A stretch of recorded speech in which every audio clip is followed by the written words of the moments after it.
A Mortal's Journey to Immortality Episode 214. In the previous episode, after years of silence and uncertainty, Han Li finally reunites with Nangong Wan, the woman he once loved but thought lost forever.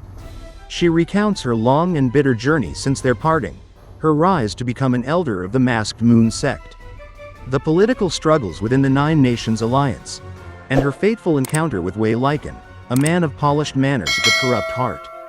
Behind his pursuit of her stands his uncle, Wei Wuya, one of the three great nascent soul cultivators of the Heavenly South, whose influence bends even powerful sects to his will. Trapped by her own senior martial sister's schemes, Nangong Wan was placed under house arrest and bound by the sinister Heart Restraint Technique, a restriction that allows her enemy limited control over her body.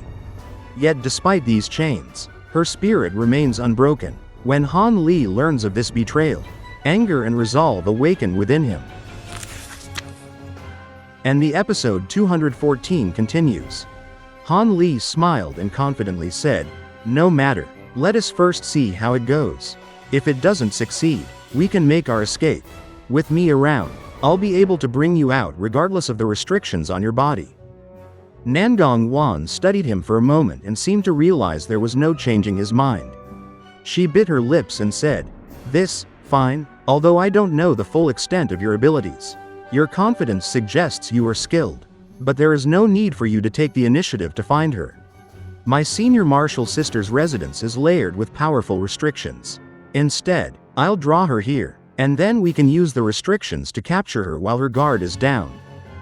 Han Li nodded thoughtfully, then asked, "But can you still use the restrictions in your cave residence? When I arrived, some seemed shattered." Nangong Wan quickly reassured him, "No worries. While some surface restrictions were destroyed by my senior martial sister, there remains one formidable hidden restriction that she has yet to discover. That one can still be used." Han Li rubbed his chin and said, "Excellent. In that case, I also have several sets of spell formation tools. While not particularly powerful, they can provide some level of impedance once placed." Hearing this, Nangong Wan grew more confident. "You have formation flags as well?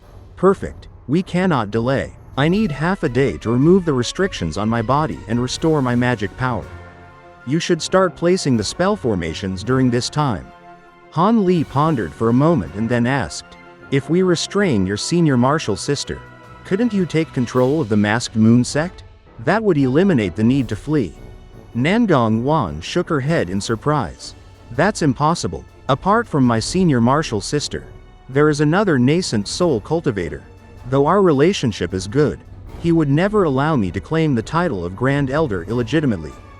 I have no desire for a power struggle. I only want a peaceful place to quietly cultivate." Han Li shook his head and coldly smiled. "Then leave it be. If this succeeds, you can follow me back to the Drifting Cloud Sect, even if the Nine Nations Union is strong and Wei Wuya favors Wei Lichen. He would not dare provoke the Heavenly Tao Alliance alongside two nascent soul cultivators during an invasion of spell warriors." He then slapped his storage pouch and flipped his hand, summoning a pile of formation flags and plates. Nangong Wan faintly smiled and sat down. Closing her eyes, she formed a complex incantation seal with her hands, and soon her snow-white robes glowed with a scarlet-red flame, rising a meter high and enveloping her entirely. Han Li sprang into action. His body blurred as he circled the hall, placing formation flags and plates strategically. Radiant flashes of various colors briefly shimmered before sinking into the hall and disappearing. He made sure the formations covered only the hall area, and arranged them so carefully that they would remain hidden unless meticulously searched for. Although these formations were refined during his time as a core formation stage cultivator and lacked the power to challenge nascent soul cultivators, Han Li hoped they could still provide some assistance. After finishing, he muttered to himself and flicked his sleeve, releasing a streak of white light that transformed into a small white fox. "Master, are you not afraid Mistress Nangong will be jealous?" the fox, Silvermoon, asked. Han Li raised his brows and replied, "Humph, who'd get jealous over an artifact spirit like you? I will face a mid-nascent soul cultivator soon, and she must not escape. The restrictions help, but I will need your assistance." A mid-nascent soul cultivator is far stronger than an early nascent soul cultivator. It will be difficult even with all my power. Silvermoon asked, "How do you want me to assist?" Han Li handed her an item from his storage pouch. "It's simple. Use this treasure at the right moment. You cannot allow her to escape." Silvermoon clasped the object with her claw. "Surprise! You're letting me use this?" Han Li calmly said, "Yes. If you control it, you can unleash more of its power than I could. I would consume magic power using it myself. So it's better in your hands. But you can only use it briefly, as artifact spirits cannot control other treasures for long periods." Silvermoon lowered her head, understanding, and rubbed the object fondly before flickering into the ground in a flash of silver light. Next, Han Li circled the hall again.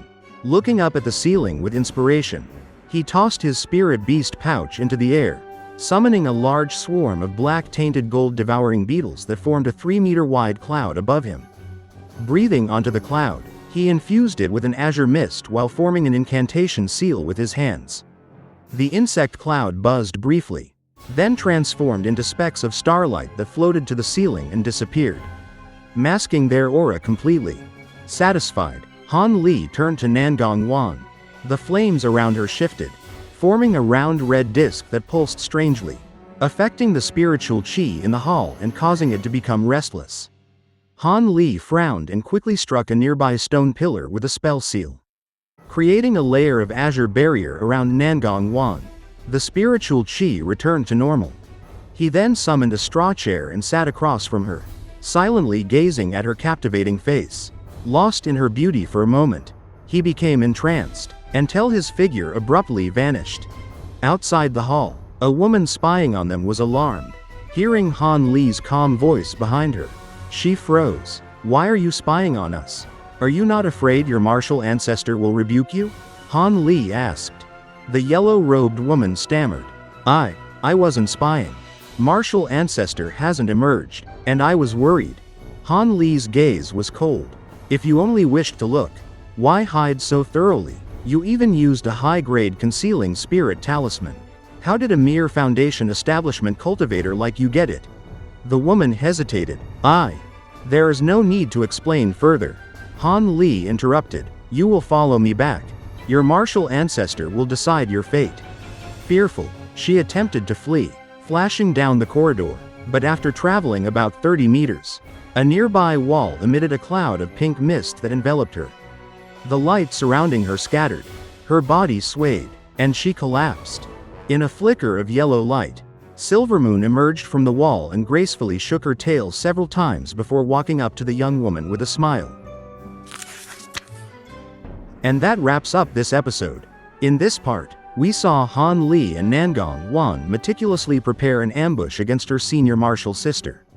We observed how they combined strategy, hidden restrictions, and clever use of spell formations to gain an advantage, despite facing opponents far stronger than themselves.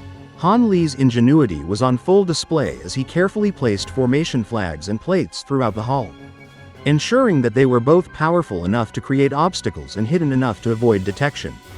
At the same time, he summoned Silvermoon, entrusted her with a powerful treasure, and even deployed a swarm of gold-devouring beetles, which he transformed into tiny specks of starlight to mask their presence. All of these actions demonstrated his strategic thinking, patience, and ability to prepare for multiple contingencies. Meanwhile, Nangong Wan worked to restore her magic power, readying herself to lure her senior martial sister into their trap. This part of the episode highlighted the trust and coordination between Han Li and Nangong Wan, showing how well they complement each other in battle. We also saw Han Li's protective instincts and attention to detail when he caught the young woman spying on them, using both his power and clever tactics to prevent her from alerting anyone or interfering with their plan.